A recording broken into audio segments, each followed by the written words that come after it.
Hello guys and welcome to my video. In this video I will be teaching you how to make your own farming armies to cater to your needs exactly. I do not have the best editing skills, so please enjoy my slideshow presentation. I'll try to make this as entertaining as I can for you, and let's get right into the video. Right before we begin, I just want to say that there will be no replays in this video. If you do want to see any replays on anything that I am showing today, please leave it in the comment section below and I can make a video directly about that in greater detail. So when you're farming, you are looking for either gold, elixir, or dark elixir. And when you're creating an army, you usually want to use as little of that elixir, because you only use elixir, for your raids. For example, if you want elixir, you want to use as little elixir as possible. If you're going for dark elixir, you want to use as little dark elixir as possible. And the two places that you do find your resources are in the storages shown here, in the town hall, and in collectors.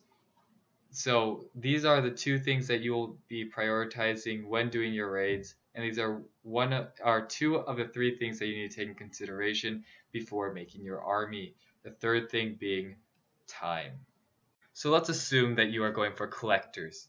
Collectors are usually found on the outside of town hall. It's usually not defended well, it's on the outside, so all you really need is a weak army. This man right here is using a weak army to get into storages, the pickles, and he is not having any luck. I do not want to see you ever using a weak army for storages. For the most part, you will not be lucky and you'll be wasting a lot of time. And I do not want to make this guide and make it so that you guys start failing raids. I want to help you guys. And the best way of getting those outside storages using as little elixir possible is the Barch.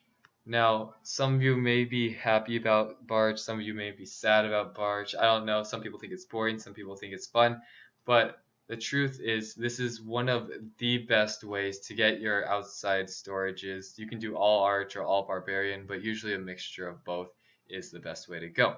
Now, some of you may be wondering, but Cow, I thought you said to use as little elixir as possible if you want to go and get more elixir. Doesn't Barch use elixir? And for that case, yes, you are right, young viewer. It does require a lot of elixir, not a lot of elixir, but elixir to Barch. And if you really want to get the most out of what you're looking for elixir, you want to get the most elixir out of your raids as possible, your best option is actually minions. One second, not these minions, these minions.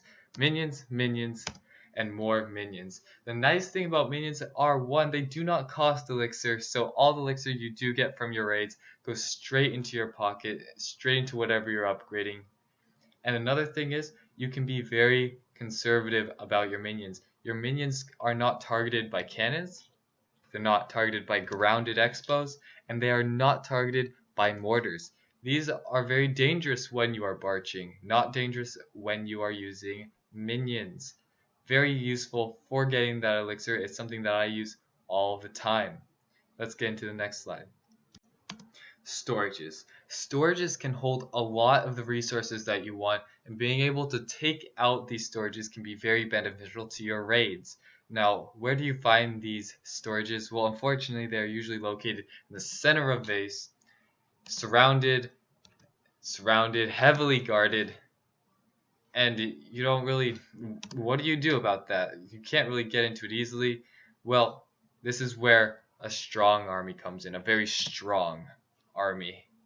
Well, of course, using babies as your main source of strong is probably not the best option, not very socially acceptable. People would not like that.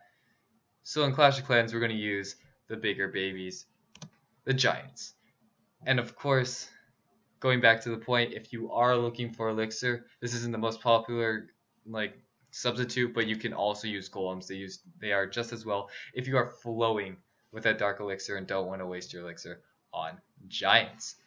Now, giants, golems, very nice, because what do? They soak up damage. They take all the enemy fire, eating it all up. So then it can make it way for your funnel troops being your archers, your wizards, and if you're still saving that elixir, minions can work just as fine.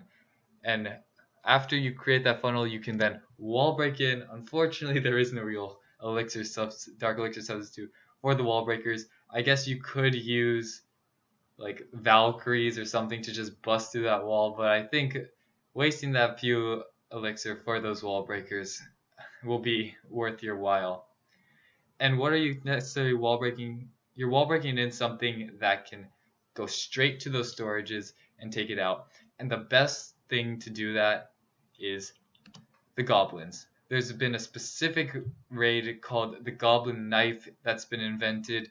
If you want to see that, you could probably watch some other videos on it, but pretty much you use whatever tank troops you are using, create that funnel straight to the whatever storage is. Usually it's Town Hall, Dark Elixir storage.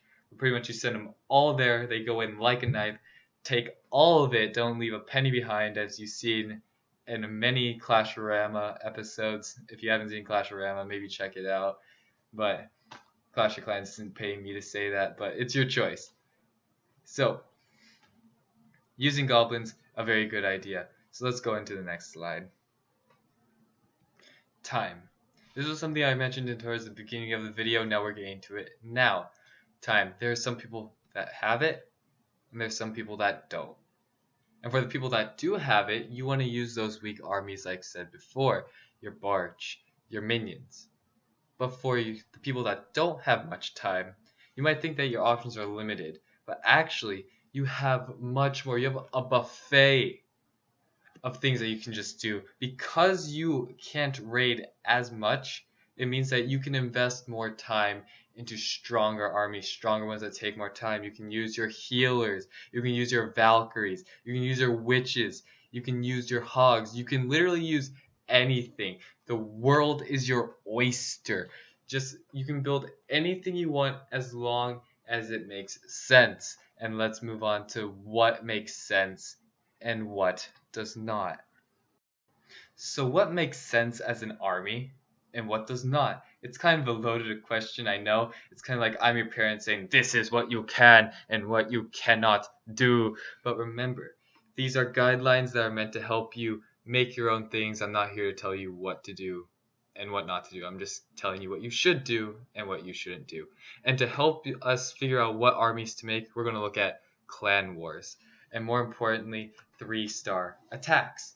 So, what makes a good 3-star attack? Well, you have a really powerful squad, kill squad, or paired with a very good back end attacker. Now, I couldn't find a good picture for back end, and if you can use your imagination, you might understand why. So for this context, I'm going to be using sneakers. So sneakers are the people that get around the back and take out the defenses, usually securing you that 3-star.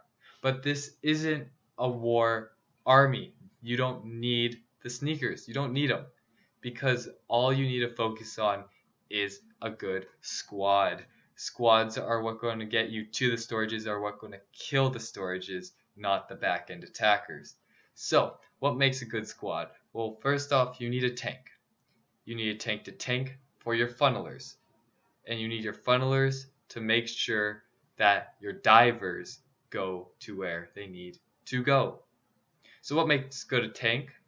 Well, you probably already know this. Giants and golems. And what makes a good funneler? Well, that makes your wizards, your baby dragons, your archers, all those little things like minions. And what makes a diver? Now, a diver is the thing that is going to be doing a lot of damage to the core. It's something that's going to get you your loot. It's going to do pretty much the entire rest of the raid for you. And good candidates for that are, and not limited to, Valkyries and bowlers. Now, of course, there are other things that you can do in place of these. These are just examples, and I'll get into some more later. Now, let's go over ratio. Now, for giants, well, for your tank and your divers, those are the main chunk. Your funnelers don't really need that much. If you notice in war attacks, very little is used on the funnel. Maybe a few wizards. So probably 10 wizards at the very max for your funnel. 2 baby dragons can even work for a funnel, so you don't need to spend that much. The rest of the raid should be on tank and divers. At first you should maybe try a 50-50% like ratio, but as you get better at managing your tanks and your divers, sometimes going a little bit heavier on the divers would be a better option. So more of a 25% tank versus a 75% dive. But that also depends on the troop. If you're using Valkyries that are a lot tankier than, let's say, Goblins, then you probably want to invest more in the tank. So let's go over some exceptions. So let's say you're flowing with Elixir and Dark Elixir. You have way too much of it. It's coming out of your ears. It's coming out of your eyes. It's coming out of your faucet. Faucet. I was going to say faucet. Well, then you need a heavy army. You can afford to use a heavy army. Examples of heavy armies are Mass Dragon, super high elixir costs, but if you can use it, it'll net you a ton of gold, a ton of dark elixir. Maybe throwing in a Queen Walk into your raid to help with the funnel, to help get those outside buildings, get that percent, get some more collectors to then get you more loot in the long run. That could work. And another thing that you can do is use a P.E.K.K.A. A P.E.K.K.A. is unspoken in Clan Wars because of the dreaded Go Wipe clanners and all of that. And the reason why Go Wipe doesn't work or is not consistent is because you don't have those flankers, those sneakers as said before, and it really makes it so that it's hard to pull off that last star. But you're raiding for that loot. You don't care about that final star, so Go Wipe is actually a great option. For a lot of elixir, you can get a lot of dark elixir in return. Of course, you don't need to use golems if you're looking for dark elixir. You're better off using giants. But these are all elixir-based attacks. What about dark elixir? Well, you have Valkyries. Mass Valkyrie is very good. You can get into the core. You can destroy everything and get all that juicy loot in the center of the base in exchange for more dark elixir. And of course, I haven't mentioned this troop yet, so I'm going to mention it here, and that is balloons. Balloons, in a past video I did a farming video on Balloonion. A fellow subscriber asked me to do a video on Balloonion, and I haven't gotten to that yet. I plan to do that later if he still wants that. But the reason you would use balloons is if you are high in elixir, because balloons, mass balloons like you see in this picture, take up a lot of elixir. And if you're looking for elixir, that is not the best option for you. But because of the balloon buff, they are very powerful if you don't need the elixir and you're looking for other loot. And of course, once you hit Town Hall 9, you can add a Lava Hound to the mix to help you get deeper into the base, destroy more of the base, and of course, get more loot. Congratulations guys, you made it to the end of the video. I did not get to spells in this because I felt that the video was already long enough as it is, so I will be making that spell guide later on. These videos do take a while to make though, so I'll try to pump one of these types of videos out at least once every 2 weeks. I have a lot of ideas for them, and I hope they were enjoyable for you. One quick thing before I go is take advantage of the events that go along in Clash of Clans. For example, there was a dragon event where dragons were very inexpensive. Take advantage of those. Do mass dragon and get a lot of loot and return. I do hope this video was helpful for you guys. Comment on what you think I could have done better or what I did great. And I'll see you in my next video. This is Cal from Metallic Rain signing out. Bye-bye.